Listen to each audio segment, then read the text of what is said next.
Maryse Condé was born on February 11, 1937 in Pointe-à-Pitre, Guadeloupe, a French Caribbean island. She was the youngest of 8 children in a middle class family that valued education.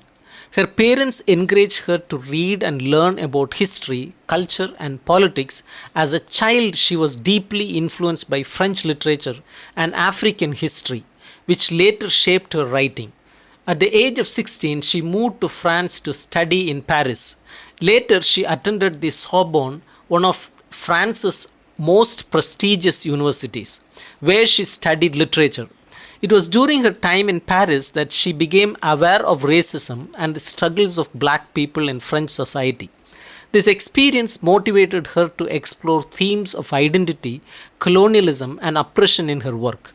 After completing her studies, Condé lived in several countries, including Ghana, Senegal, and Guinea.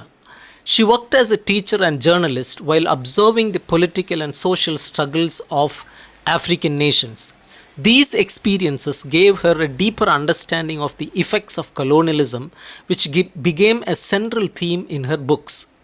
Her writing style is known for its strong storytelling, rich historical detail, and deep emotional impact. She often blends fiction with real historical events, creating characters who struggle with identity, race, and power. Her novels highlight the voices of marginalized people, particularly black women, and challenge the way history is told.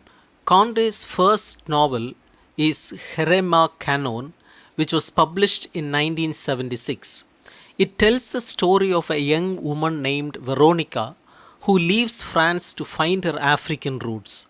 She travels to an unnamed African country but becomes disillusioned when she realizes that post colonial Africa is full of corruption and inequality. The novel explores themes of identity, belonging, and the reality of political power. Segu is a historical novel set in the 18th century in the Bambara Empire, now part of Mali. It follows the lives of the Traore family, particularly the father Dausika and his sons, as they experience the changes brought by the arrival of Islam, the Atlantic slave trade, and European colonialism. The novel portrays the cultural conflicts and struggles faced by African societies during this time. The Children of Segu, published in 1985, is a sequel to Segu and continues the story of Traore family. It follows the sons of Dausika as they move to different parts of the world, including Brazil, Cuba, and France. The novel highlights how slavery, colonization, and migration affect African people and their descendants.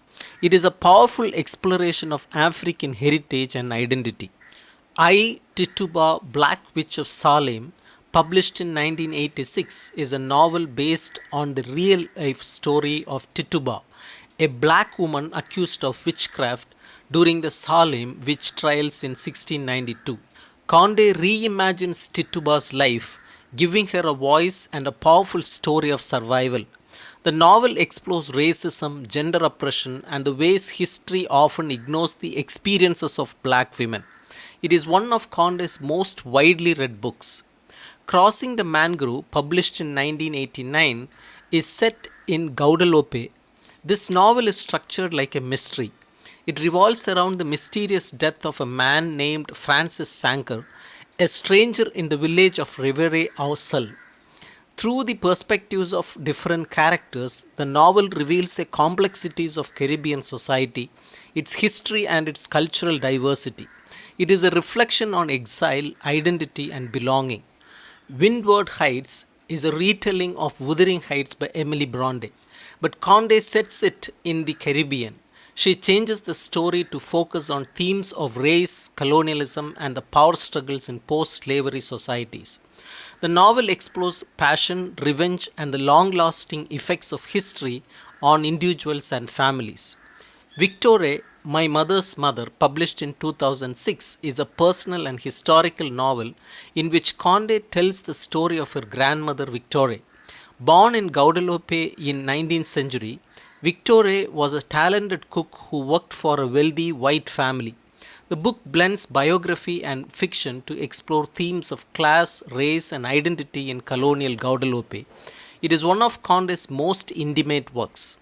The Wondrous and Tragic Life of Ivan and Ivana, published in 2017, is a novel that tells the story of twin siblings, Ivan and Ivana, who grow up in Guadeloupe but take different paths in life. Ivan becomes involved in terrorism while Ivana chooses a more peaceful life. The novel examines global issues such as radicalization, migration, and the struggles of young people trying to find their place in the world. Condé received many awards for her work. In 2018, she won the new Academy Prize in Literature, also called the Alternative Nobel Prize, which was given to her for her contributions to literature and storytelling. She has also received the Grand Cross of the National Order of Merit in France and several other literary honors. Condé's books have had a major impact on literature, especially in post-colonial and Caribbean studies. Her works give a voice to people whose stories are often ignored, and she challenges traditional historical narratives. She is seen as one of the most important writers of the Caribbean and the African diaspora. Even though she faced health challenges in her last years, she continued to write and speak about literature, culture, and history. She has inspired many young writers, especially women and writers of color, to tell their own stories and explore their heritage.